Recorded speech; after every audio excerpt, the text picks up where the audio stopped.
আমার বক্তব্য নিয়ে বিতর্ক প্রথমবার নয়, কারণ আমি যা ভূমিকা করে অন্যায় করে তার সামনে বলি। এবারে আমি যে বক্তব্য রেখেছি, মাননীয় মুখ্যমন্ত্রী, যার সঙ্গে আমার কোনো ব্যক্তিগত ঝগড়া নেই, যার সম্বন্ধে আমার মনে কোনো ক্লেশ নেই, ক্লেদ নেই, কোনো দুর্ভাবনাও নেই, উনি যে রাজনৈতিক বক্তব্য বারবার দিয়েছেন লোককে আর বিভ্রান্ত করার জন্য, আমি তার প্রতিবাদ করে প্রশ্ন করেছি।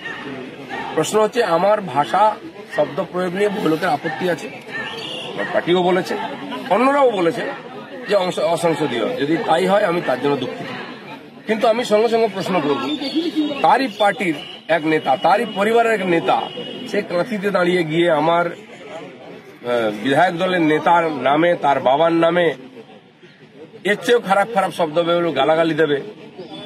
কেন আমার বিধায়ক দলের নেতার কি মান সম্মান নেই? তার বাপ তুলে কথা বলবে?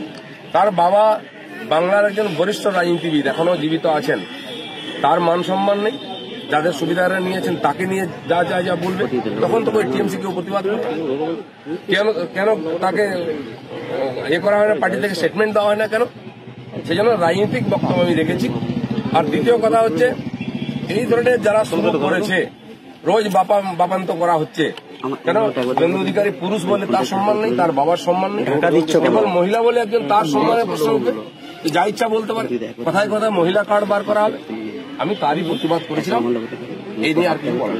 দল আপনাকে যা শোকজ করেছে, দল আমার মুখ ঢাকা করছে, আমার লোক ঢাকা করছে, পার্টি অফিসিয়াল, তার অফিসিয়াল।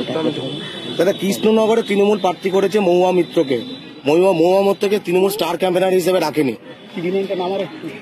দেখুন, এটা ওদের পার্টির ব্যাপার। আজ প্রার্থী পাওয়া যাচ্ছে না বলে দাগি প্রার্থী সব নিয়ে আসতে হচ্ছে, না পেলে বিহার থেকে খুঁজতে খুঁজতে গুজরাট পর্যন্ত যেতে হচ্ছে। টিএমসির সমস্যা, তারা দিয়েছে পাবলিক ডিসিশন নেবে কাকে করা উচিত। যারা কৃষ্ণনগরের মতো এরকম ঐতিহ্যশালী জায়গা, চৈতন্য মহাপ্রভুর স্মৃতি বিজড়িত, সেই জায়গার একজন সাংসদ গিয়ে পার্লামেন্টের মধ্যে যা মুখে আসছে বলে দিচ্ছেন, আমি তো কিছুই বলিনি, তারপরে সাসপেন্ড হচ্ছেন, কারণ নাটক হচ্ছে। সেই রকম ব্যক্তিকে তারা কি ভোট দেবেন? আমরা রাজ পরিবারের একজন বধূকে, রায়মাতাকে নিয়ে এসে তার সামনে রেখেছি।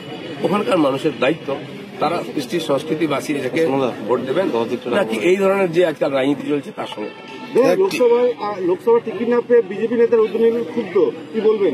বলছে প্রার্থী হওয়ার মাপকাঠি কি বোঝা সম্ভব নয়, যারা প্রার্থী হয়েছেন তাদের কি যোগ্যতা আছে? বহু লোক এসছেন, অ্যাপ্লাই করেছেন, যারা পুরনো নেতা তারাও চাইছেন, অনেকে চান, টিকিট পেয়েওছেন। পার্টি সবার কথা ভেবেছে, তারপরে তার যেটা ঠিক মনে হয়েছে সেই জায়গায় তারা ঘোষণা করেছেন পার্লামেন্টারি বোর্ড। এটা আমরা পার্টির সৈনিক হিসেবে মেনে নিয়েছি। এখনো বাকি আছে কিছু ঘোষণা, আর সেটা সর্বোচ্চ নেতৃত্ব এই ব্যাপারে ডিসিশন নিয়েছেন, আমার কিছু বলার নেই। আমাদের ভিডিও ভালো লাগলে লাইক এবং শেয়ার করুন, কমেন্ট সেকশনে গিয়ে জানান আপনাদের মতামত। আরও ভিডিও পেতে আমাদের চ্যানেল সাবস্ক্রাইব করুন এবং প্রতি মুহূর্তে খবরের আপডেট পেতে প্রেস করুন বেল আইকন।